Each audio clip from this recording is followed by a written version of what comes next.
అలానే ఉపాధ్యాయేతర సిబ్బందికి, అలానే విద్యార్థులందరికీ కూడా 80వ స్వాతంత్ర దినోత్సవ శుభాకాంక్షలు.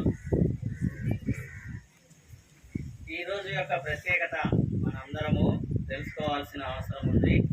ఎందుకు అంటే ఇప్పుడే మన వాళ్ళు పాట పాడారు, ఎందరో వీరుల త్యాగ ఫలం మన నేటి స్వేచ్ఛకే మూలధనం. ఎందరో వీరులు త్యాగాలు చేస్తే కానీ మనకు ఈరోజు ఈ స్వేచ్ఛ రాలేదు. స్వేచ్ఛ అంటే మనం ఏదో అనుకుంటున్నాం, మనం ఇష్టం వచ్చినట్టుగా తిరగడం, ఇష్టం వచ్చినట్టుగా మాట్లాడడం అనుకుంటున్నాం. కానీ 1947కు ముందు కానీ మనం చూస్తే బ్రిటిష్ వాళ్ళ చేతుల్లో మన భారతీయులు ఎలాంటి హింసలు పొందారో మనందరికీ కూడా తెలుసుకోవాల్సిన అవసరం ఉంది.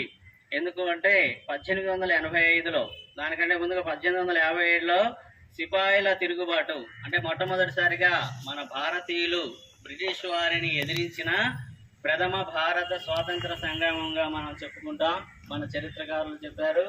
కాబట్టి అక్కడి నుండి ఆ తర్వాత భారత జాతీయ కాంగ్రెస్ స్థాపించిన తర్వాతనే మన స్వాతంత్రోద్యమం ఎక్కువగా ఊపందుకోవడం జరిగింది. ఆ స్వాతంత్రోద్యమంలో భాగంగా మితవాదులు, అతివాదులు అనేక రకాలుగా పోరాటాలు చేశారు. ఆ పోరాటాల ఫలితమే ఆ తర్వాత వచ్చిన మన గాంధీ శకంలో మనం అందరము కూడా గాంధీతో పాటు జాతీయోద్యమ నాయకులు అందరూ కూడా కలిసికట్టుగా శాంతి, అహింస అనే ఆయుధాలతో బ్రిటిష్ సామ్రాజ్యాన్ని పారదోలేటట్లుగా చేయడం జరిగింది. కాబట్టి అలా పొందిన మనం ఎన్నో కష్టాలు ఓర్చుకొని మన వాళ్ళు మనకు స్వాతంత్రాన్ని అందించారు. కాబట్టి ఈ రోజుగా మనం అందరము కూడా ఆ స్వాతంత్రోద్యమ నాయకులను స్మరించుకోవాల్సిన అవసరం ఉంది. ఎంతోమంది త్యాగాలు చేశారు, మనం ఆ త్యాగాలను గుర్తు చేసుకోవాల్సిన అవసరం ఉన్నది. కేవలం ఇది మన భారతదేశంలో కేవలం స్వీట్లు పంచుకునే పండుగ కాదు, మనం అందరము కూడా త్యాగాలు చేయాలి.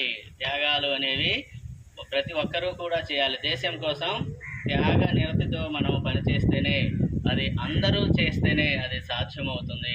కాబట్టి ఆ వచ్చిన స్వాతంత్రాన్ని మనందరము కూడా స్వాతంత్ర ఫలాలను అనుభవిస్తూ ఉన్నాం. ఆ స్వాతంత్ర ఫలాలు మళ్ళీ మన భవిష్యత్తు వారికి కూడా అందించాలి.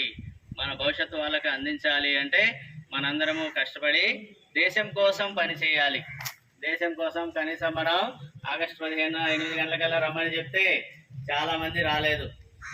అలాగా ఏ టైం చెప్తే ఆ టయానికి అందరము వచ్చేటట్లుగా ఉండాలి. చూస్తున్నాం కదా, ఎందరో త్యాగం చేస్తే వాళ్ళందరూ మాకెందుకులే అనుకుంటే ఈరోజు మనం ఇలా ఉండేవాళ్ళం, మా స్వేచ్ఛగా ఉండలేము. కాబట్టి అందరూ దేశం కోసం త్యాగం చేయాల్సిన అవసరం ఉంది.